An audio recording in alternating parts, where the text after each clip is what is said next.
Ahojte, tak dneska zase dačo zaujímavé z mojej tajomnej komnaty.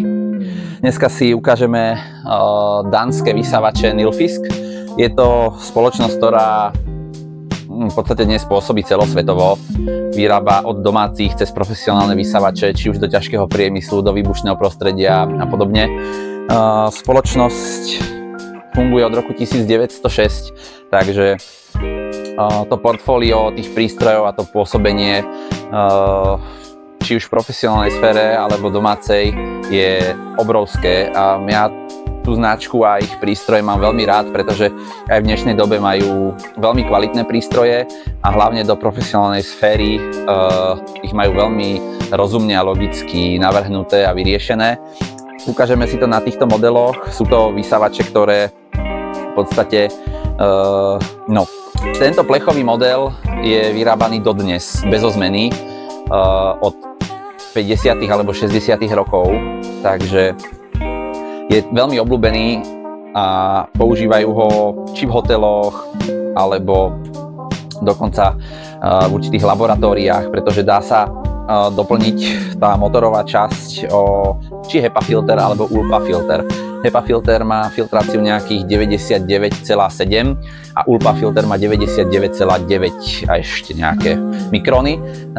Takže tie motory sú veľmi dobre spracované a tým, že ich vyrábali veľmi dlho a do rôznych prostredí, na rôzne použitia, tak mali rôzne príkony a rôzne uspôsobenia na dané využitie.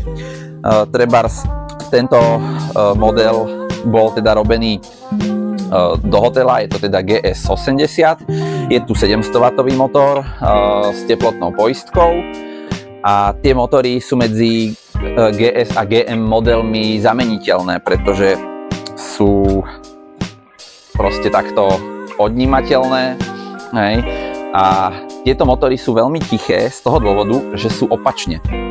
Opačne to znamená tak, že v tejto časti, v tomto bielom kryte je spodok motora, čiže rotor s komutátorom a s uhlíkmi. Čiže to je miesto, ktoré vytvára najviac hluku.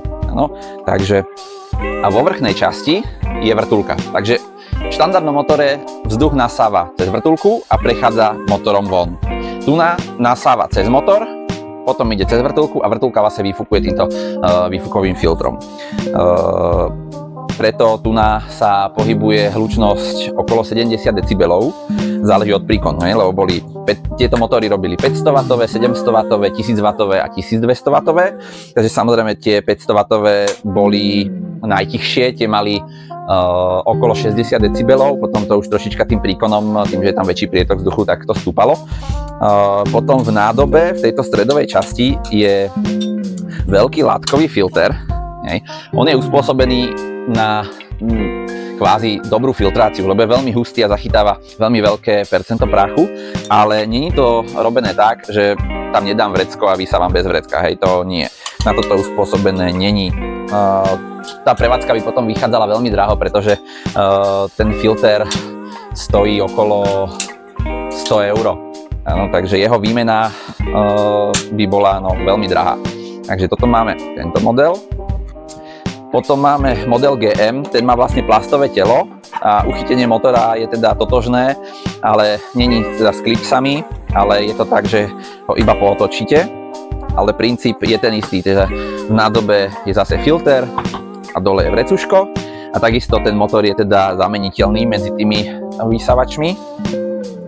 Toto je 1000W model s HEPA filtrom, plus je tu regulácia výkonu. Túto reguláciu výkonu som vyrábal k tomu vysávaču ja, ale vyrábal som podľa dobových fotiek a Nilfisk sám k tomu vysávaču dodával tú elektroniku takto.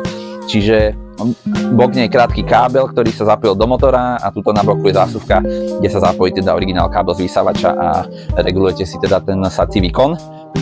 Samozrejme vyzerala trolinka inak, ale veľmi podobne.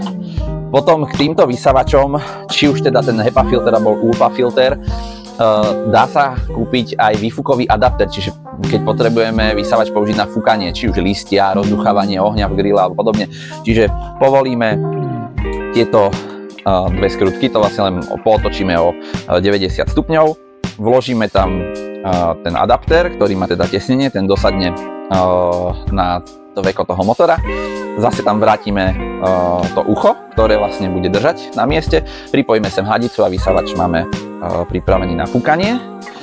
Čiže toto máme. Potom k vysávaču sa dala dokúpiť elektrická rotačná kefa na hĺbkové vysávanie kobercov. Je to teda originál Nilfisk a takisto vysávače nemali nejakú extra zásuvku, ale robili to tak, že vlastne je to len prechod medzi káblom do zásuvky a medzi vysávačom. Čiže toto zapojíme do vysávača, vložíme kábel a máme zapojenú aj rotačnú kefu, aj vysávač. Samozrejme v tomto prípade, kebyže tam zapojíme tú reguláciu výkonu, tak budeme regulovať výkon aj vysávaču, aj rotačnej kefe, čož nie je dobré, pretože rotačná kefa potrebuje plný výkon kvôli záťaži na kobercu. No a potom robili modely, ktoré boli úplne som nezistil, že do akého prostredia, ale tie motory sú robené na nepretržitú dobu chodu. Vyzerali teda takto. Je to takisto teda modelová rada GM, ale teda už iný typ motora. Tie motory sú označované rôzne. Tento motor je GTES. Potom boli GTE, bez SK. Tieto motory sú označené ako GSD. To je 700W.